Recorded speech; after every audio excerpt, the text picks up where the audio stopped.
পাকিস্তানের সেনা এস্টাবলিশমেন্ট এবং তাদের দোসর শরীফ জারদারি শাসক গোষ্ঠী ইমরান খানের উপর নির্যাতনের একের পর এক ভয়ঙ্কর নজির স্থাপন করছে। গত ২০ আগস্ট মধ্যরাতে ইমরান খানকে সরকারি পিমস হাসপাতালে মাত্র ২ ঘন্টার জন্য নেওয়া হয়, কিন্তু এটি ছিল সুপ্রিম কোর্টের আদেশের সম্পূর্ণ বিপরীত পদক্ষেপ। কেননা ১৮ আগস্ট সুপ্রিম কোর্ট ইমরান খানকে আল শিফা ইন্টারন্যাশনাল বেসরকারি হাসপাতালে ১৬ সেপ্টেম্বর পর্যন্ত চিকিৎসা নেওয়ার নির্দেশ দিয়েছিল। আদালতের আদেশ লঙ্ঘনের পাশাপাশি পাকিস্তানের শাসক গোষ্ঠী আরও একটি অপকর্ম করে। ইমরান খানের স্বাস্থ্য পরীক্ষা করানোর জন্য হাসপাতালের ল্যাবরেটরির যন্ত্রপাতিগুলো ঠিক ছিল না।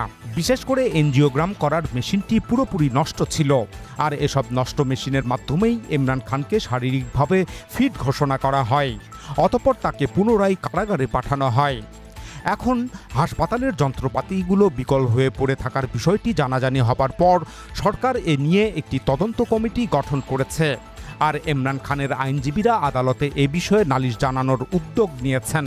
আসলে নষ্ট মেশিনের মাধ্যমে এভাবে ইমরান খানকে ফিট ঘোষণা করার ঘটনা সেই চিত্রকেই ফুটিয়ে তোলে, যেখানে সেনা সমর্থিত একটি নষ্ট সরকার অহরহ বলে যাচ্ছে পাকিস্তান ফিট আছে। এদিকে সুপ্রিম কোর্টের আদেশ পালন না করায় ইমরান খানের আইনজীবীরা গত ২২ আগস্ট সরকারের বিরুদ্ধে আদালত অবমাননার অভিযোগ দায়ের করেছেন। এতে প্রধানমন্ত্রী ও আইনমন্ত্রী সহ অন্যান্য মন্ত্রী, পুলিশের আইজি এবং প্রশাসনের শীর্ষস্থানীয় সংশ্লিষ্ট কর্মকর্তাদের বিবাদী করা হয়েছে। নিয়ম অনুযায়ী সুপ্রিম কোর্টের যে ৩ সদস্যের বেঞ্চ ওই আদেশ দিয়েছিল, সেই বেঞ্চেই আদালত অবমাননার পিটিশনটি দায়ের করতে হয়েছে। কিন্তু এই বেঞ্চের একজন বিচারপতি ২৪ আগস্ট থেকে ছুটিতে থাকবেন এবং অন্য একজন বিচারপতি লাহোর হাইকোর্টে গিয়ে একটি বেঞ্চে বিচার কাজ পরিচালনা করবেন। ফলে চলতি আগস্ট মাসে আদালত অবমাননার শুনানি হওয়ার আর কোনো সম্ভাবনা নেই। অবশ্য অনলাইনে শুনানির ব্যবস্থা করা হলে তা সম্ভব হতে পারে। এর আগে ইরান যুক্তরাষ্ট্র যুদ্ধ শুরুর প্রথম দিকে পাকিস্তানের প্রধান বিচারপতি অনলাইনে শুনানি পরিচালনার অনুমোদন দিয়েছিলেন। পরবর্তীতে সে অনুযায়ী একটি মামলার অনলাইন শুনানিও অনুষ্ঠিত হয়েছিল। কিন্তু ইমরান খানের কোনো মামলার শুনানির ক্ষেত্রে এই সুবিধা পাওয়া যাবে কিনা তা নিয়ে যথেষ্ট সন্দেহ রয়েছে। কেননা অতীতে ইমরান খান সংক্রান্ত অনেক মামলায় সুপ্রিম কোর্টের আদেশ সরকার লঙ্ঘন করেছে, কিন্তু তারপরও সরকারের কিছু হয়নি এবং আদালতও আর সেসব বিষয় নিয়ে এগিয়ে যায়নি। এদিকে ইমরান খানের বোন ডক্টর উজমা খানম ইমরান খানের উপর চালানো কারা নির্যাতনের মর্মস্পর্শী বর্ণনা দিয়েছেন।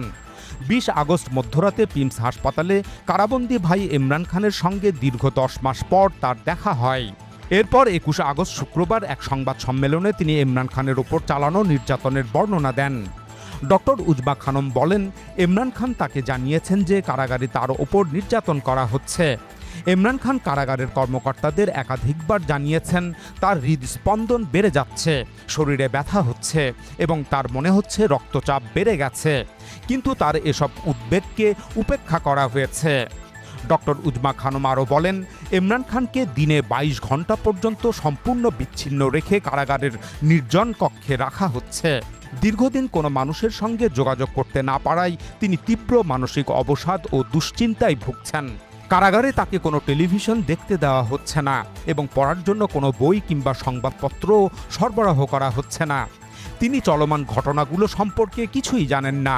এমনকি তাকে হাসপাতালে নেওয়ার সময় কোন মাস চলছে সেটিও তিনি জানতেন না। ডক্টর উজমা খানম আরও অভিযোগ করেন, ইমরান খানকে মেডিকেল চেকআপের জন্য গভীর রাতে যখন পিমস হাসপাতালে নেওয়া হয়, তখন পুরো হাসপাতাল অন্ধকার করে রাখা হয়েছিল। চিকিৎসকরা কেবলমাত্র মোবাইল ফোনের ফ্ল্যাশলাইট জ্বালিয়ে তাকে ভেতরে নিয়ে যান। ডক্টর উজমা আরও জানান, তিনি হাসপাতালে ইমরান খানকে চোখে ব্যান্ডেজ বাঁধা অবস্থায় দেখতে পান। তিনি বলেন, হয়তো কোনো একটি ইঞ্জেকশন দেওয়ার পর তার চোখে এই ব্যান্ডেজ করা হয়। এতে তাদের মনে গভীর সন্দেহের সৃষ্টি হয়েছে। ডক্টর উজমা খানম আবেগতাড়িত হয়ে বলেন, তার ভাই এই স্বৈরাচারী পরিবেশের বিরুদ্ধে লড়াই করছেন শুধুমাত্র দেশের মানুষের জন্য। আর আমরা তার জন্য কি করেছি? আমরা কি তাকে ভুলে গিয়েছি? ডক্টর উজমা খানম আরও জানান, ইমরান খান তার মাধ্যমে দেশবাসীকে জানাতে বলেছেন যে মিশরের সাবেক প্রেসিডেন্ট মোহাম্মদ মুরসিকে যেভাবে কারাগারে তিলে তিলে মৃত্যুর মুখে ঠেলে দেওয়া হয়েছিল, তার সঙ্গেও ঠিক একই আচরণ করা হচ্ছে। তিনি তার বোনকে আরও বলেন, দেশবাসীকে গিয়ে বলো এরা মানুষ নয়, তারা নিষ্ঠুরতা করছে, আমার ওপর এবং আমার স্ত্রী বুশরা বিবির উপর নিষ্ঠুরতা চালাচ্ছে। এখানে উল্লেখ্য, মিশরের ৩০ বছরের স্বৈরশাসক এয়ার চিফ মার্শাল হোসনি মোবারক গণ আন্দোলনের মুখে ২০১১ সালে পদত্যাগ করতে বাধ্য হন। এরপর ২০১২ সালের জুনে মিশরের ইতিহাসে প্রথমবারের মতো জনগণের প্রত্যক্ষ ভোটে মোহাম্মদ মুরসি প্রেসিডেন্ট নির্বাচিত হন। তবে মাত্র এক বছর পর ২০১৩ সালের জুলাইয়ে সেনাপ্রধান জেনারেল সিসি সামরিক অভ্যুত্থানের মাধ্যমে তাকে ক্ষমতাচ্যুত করে কারাগারে নিক্ষেপ করেন। অতঃপর জনপ্রিয় এই প্রেসিডেন্টকে দীর্ঘ ৬ বছর ধরে কুখ্যাত স্করপিয়ন প্রিজনে নির্জন কারাবাসে রাখা হয়। সেখানে তাকে প্রয়োজনীয় চিকিৎসা ও পারিবারিক সাক্ষাৎ থেকে বঞ্চিত রাখা হয়। অতঃপর ২০১৯ সালে আদালতের শুনানির মাঝেই জননন্দিত এই নেতা জ্ঞান হারিয়ে শাহাদাত বরণ করেন। বিভিন্ন আন্তর্জাতিক মানবাধিকার সংস্থার মতে প্রেসিডেন্ট মুরসিকে উৎখাত করার সময় এক রাতেই প্রায় ১,০০০-এরও বেশি মানুষকে হত্যা করা হয়। ওই রাতে আহত হন আরও কয়েক হাজার মানুষ। পরবর্তীতে এই হত্যাকাণ্ড এবং দমনপীড়নের ধারা অব্যাহত থাকে। জেনারেল সিসির সরকারের হাতে বন্দী হয়ে পড়েন অর্ধলক্ষাধিক মানুষ। এছাড়াও ফাঁসিতে মৃত্যুদণ্ড কার্যকর করা হয় প্রায় ১,০০০ রাজনৈতিক নেতাকর্মী এবং প্রেসিডেন্ট মুরসির সমর্থকদের। এই ঐতিহাসিক ট্র্যাজেডিকে স্মরণ করেই অনেক রাজনৈতিক পর্যবেক্ষক মনে করেন ইমরান খানকেও প্রেসিডেন্ট মুরসির মতো দুনিয়া থেকে বিদায় করা হতে পারে। বস্তুত প্রেসিডেন্ট মুরসি মিশরের সেনা এস্টাবলিশমেন্টের জন্য হুমকি হয়ে উঠেছিলেন। তিনি দেশের শাসন ব্যবস্থায় সেনা কর্তৃত্ব কমানোর জন্য সংবিধান সংশোধনের উদ্যোগ নেন। প্রেসিডেন্ট হবার মাত্র ৬ মাসের মধ্যেই সংবিধান সংশোধনের জন্য তিনি গণভোটের আয়োজন করেন। ২০২২ সালের ডিসেম্বরে অনুষ্ঠিত ওই গণভোটে প্রায় ৬৪% মানুষ হাঁ ভোট দিয়ে সংবিধান সংশোধনের অনুমোদন দেয়। অতঃপর প্রেসিডেন্ট মুরসি গণভোটের রায়কে আইনি কাঠামোয় রূপ দেন। এতে মিশরের শাসন ক্ষমতায় দীর্ঘ কয়েক দশকের সেনা কর্তৃত্ব যথেষ্ট হ্রাস পায়। এছাড়া নতুন সংবিধানে বিচারপতিদের ব্যবহার করে সরকার উৎখাতের সেনা এস্টাবলিশমেন্টের দীর্ঘদিনের অপকৌশল বন্ধ করার জন্য নতুন আইনি ধারা সংযোজন করে পুরনো ব্যবস্থা বিলুপ্ত করা হয়। সেই সাথে নতুন সংবিধানে ইসলামী মূল্যবোধ প্রতিষ্ঠার কিছু বিধিবিধান যুক্ত করা হয়। আর এসব কিছুই করা হয় গণভোটে প্রদত্ত জনগণের রায়ের আলোকে। কিন্তু এতে মিশরের সেনা এস্টাবলিশমেন্ট প্রেসিডেন্ট মুরসির ওপর চরম ক্ষুব্ধ হয়ে পড়ে। সেই সঙ্গে ইসরায়েল ও মার্কিন যুক্তরাষ্ট্র সহ পুরো পশ্চিমা বিশ্ব তার বিরুদ্ধে ষড়যন্ত্রে মেতে ওঠে। এছাড়া উপসাগরের কয়েকটি রাজতান্ত্রিক মুসলিম দেশ গণ আন্দোলনের মাধ্যমে মিশরের সামরিক স্বৈরশাসকের পতন এবং সেখানে গণতন্ত্র প্রতিষ্ঠিত হওয়ায় ভীত হয়ে পড়ে। তারা মনে করে মিশরের গণ আন্দোলন, বিপ্লব এবং গণতন্ত্রের এই ঢেউ তাদের দেশেও আছড়ে পড়তে পারে এবং তা তাদের বংশানুক্রমিক বাদশাহীতন্ত্রকে উৎখাত করে ফেলতে পারে। এ কারণে সৌদি আরব এবং সংযুক্ত আরব আমিরাত মুরসিকে উৎখাতে সর্বাত্মক সমর্থন দেয়। প্রেসিডেন্ট মুরসি বিরোধী রাজনৈতিক দল ও সমর্থকদেরকে বিক্ষোভ সমাবেশ করার উস্কানি ও উৎসাহ দেওয়া হয়। এমনকি এসব বিক্ষোভ সমাবেশে ওই দুই দেশের অর্থ যোগানের অভিযোগও ওঠে। বস্তুত প্রেসিডেন্ট মুরসির সঙ্গে ইমরান খানের রাজনৈতিক দর্শন এবং তার উৎখাত হয়ে পড়ার ঘটনাগুলোর বেশ মিল রয়েছে। ইমরান খানের রাজনৈতিক দর্শন ইসলাম ভাবাপন্ন। তিনি দেশবাসীকে বোঝাতে সক্ষম হন যে পাকিস্তানে গণতন্ত্র জারি রাখার মূল বাধা হল সেনা কর্তৃপক্ষ। এরাই দেশের ক্ষমতার মূল নিয়ন্ত্রণকারী। তিনি জনগণকে বোঝান দেশের মানুষের প্রকৃত স্বাধীনতা ও গণতান্ত্রিক অধিকার প্রতিষ্ঠা করতে হলে রাজনীতি ও দেশ শাসনে সেনা হস্তক্ষেপ বন্ধ করা জরুরি। ইমরান খান ক্ষমতাচ্যুত হওয়ার পর কয়েক মাস ধরে সারা পাকিস্তান জুড়ে জনসভা করতে থাকেন। সেসব জনসভায় লক্ষ লক্ষ মানুষের উপস্থিতি ঘটে।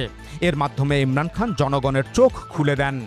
ফলে পাকিস্তানের ক্ষমতালোভী জেনারেলদের সম্পর্কে জনগণের দীর্ঘদিনের মিথ্যা ধারণাগুলো ভেঙে চুরমার হয়ে যায়। আর এতেই সেনা এস্টাবলিশমেন্ট আরও ক্ষিপ্ত হয়ে ওঠে। তারা ইমরান খানকে চূড়ান্তভাবে মুছে ফেলার পদক্ষেপ গ্রহণ করে। প্রথমে ইমরান খান ২০২২ সালের নভেম্বরে গুলিবিদ্ধ হন। অতঃপর ২০২৩ সালের ৫ আগস্ট থেকে পুরোপুরিভাবে কারাবন্দী হয়ে পড়েন। উল্লেখ্য, ২০২২ সালের এপ্রিলে ইমরান খান ক্ষমতা থেকে উৎখাত হয়েছিলেন। তাকে ক্ষমতাচ্যুত করতে পাকিস্তানের সেনা এস্টাবলিশমেন্টের পাশাপাশি মার্কিন যুক্তরাষ্ট্রের বাইডেন প্রশাসন ও তাদের প্রতিনিধি ডোনাল্ড লু প্রকাশ্য তৎপরতা চালান।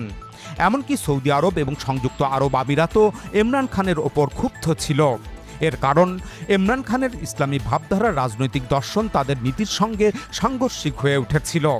এছাড়া ইমরান খান ক্ষমতায় থাকাকালে ইরান, তুরস্ক, পাকিস্তান ও মালয়েশিয়ার মতো দেশগুলোকে নিয়ে একটি মুসলিম জোট গঠনের চেষ্টা করেন। তার এই পদক্ষেপ কার্যত মধ্যপ্রাচ্যের রাজতান্ত্রিক মুসলিম দেশগুলোর নেতৃত্বের জন্য চ্যালেঞ্জ হয়ে দাঁড়ায়। আসলে ষড়যন্ত্রকারীরা ইমরান খানের বিরুদ্ধে প্রথম তৎপর হয়ে ওঠে 2019 সালের 27 সেপ্টেম্বর জাতিসংঘের সাধারণ পরিষদের 74তম অধিবেশনে তার সেই ঐতিহাসিক ভাষণ দেওয়ার পর থেকেই। সেখানে ইমরান খান ভাষণ মঞ্চে দাঁড়িয়ে বিশ্বের সকল মুসলিম নেতার মধ্যে সর্বপ্রথম উচ্চারণ করেন লা ইলাহা ইল্লাল্লাহ, there is no god but one, অর্থাৎ আল্লাহ ছাড়া কোনো মাবুদ নেই। তিনি কাশ্মীর ও ফিলিস্তিনে ক্রমাগতভাবে চলা নিপীড়ন বন্ধ করতে না পারার ব্যর্থতার জন্য বিশ্ব নেতৃবৃন্দের সামনে প্রশ্ন রেখে বলেন, then what will they do, will fight, অর্থাৎ তাহলে এই নিপীড়িত মানুষগুলো কি করবে, আমরা তাদের জন্য লড়াই করে যাব।